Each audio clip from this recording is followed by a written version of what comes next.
So good morning again. So now we're going to proceed to our activities. So I want you to listen and watch para mas guided kayo sa pag-create and inputting or your data row in Excel file. So first step natin is open your Excel file. So eto po, naka-open na ako. Then next po, in the first step, we're going to encode your data. So sabi doon, we have to write in the first A1, sa A1 po natin, ilalagay yung name of the student or names lang muna. Name na lang. Then in the B1, we have the quiz 1.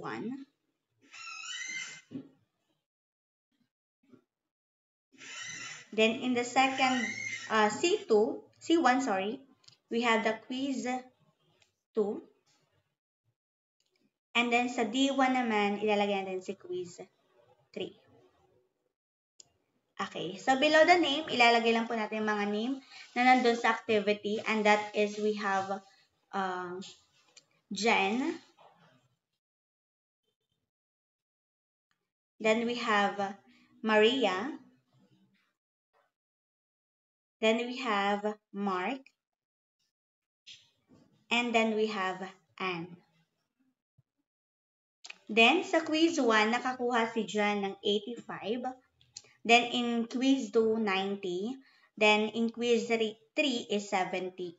So we have 85, 90,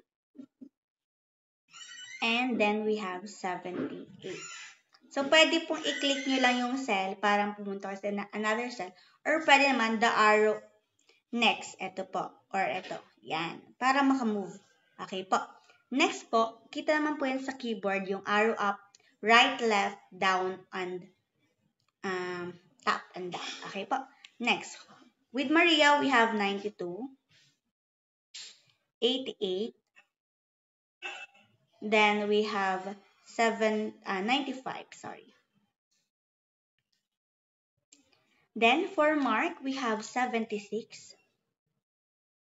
81, and 79.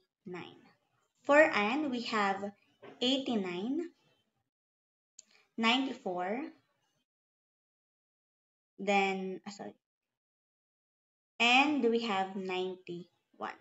Next, let's proceed in formatting. Siyempre, kailangan ay maganda ang ating pong format. So, the header, ito pa tinatawag natin header natin for our table. So, kailangan yan po ay naka-emphasize. So, tama po naka-bold po siya. Then, dapat ay naka-centered. Ayan, kailangan naka-centered.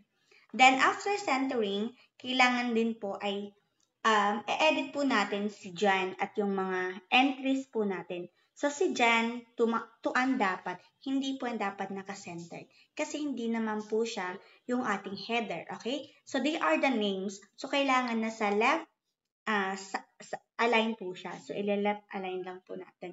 Then, pagdating naman sa grade nila, sa score, or sa score nila in quiz 1 to 3, kailangan naman naka-center siya.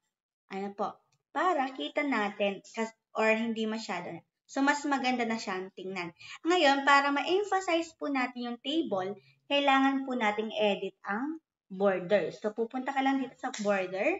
Then, pwedeng ito. Ayan. Then, yung pinaka-borderline, lagyan natin ng dark. Ayan. Kung mapapansin po natin, meron na po siyang border. At na-emphasize na ang bawat table. Kung kitang-kita na kung ilan ang nakuha ni Jan, from quiz 1, quiz 2, and quiz 3. Ganon din sa ibang students. Then naman, after po natin ang borders, lagyan natin ng kulay or design. So, depende sa inyo kung anong gustong design ang gusto nyo. Ano po? So, pwede kayong pumili ng design. Ayan. So, kulay. For example, yellow. Then, gusto ko dito sa name is naka-red. Or not really red. Ano tayo? Ayan, light lang. Then, ayan. Then, sa grade naman nila, pwedeng, for example, dito sa ating sa grade, sa lahat nilang grade, pwede natin ilagay ang peach. Ayan. So, nasa inyo yan kung anong gusto nyong design. Then, of course, huwag po natin kalimutan yung kanilang pong font size and style. Siyempre, kailangan dapat ay naka-format po yan at iisa dapat ang font style para formal. So, piliin na lang natin si Bookman Old Style. Then, ayan. So, ang size naman niya, okay na tayo sa 11. So, yun po. Then, in saving your data, kasi automatic, kung makikita po natin dito sa atin pong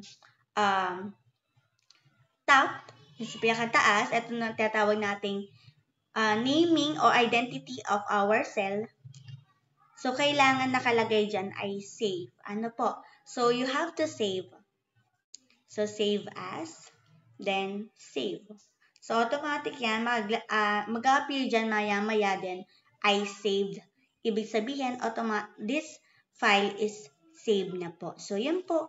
And, kung may tanong kayo, just PM me or pwede naman din na i-chat sa GC. Ano po? So, that's all for today. Thank you. Sana ay may natutunan. And the rest of our topic po ay sa susunod na ulit. So, thank you and goodbye.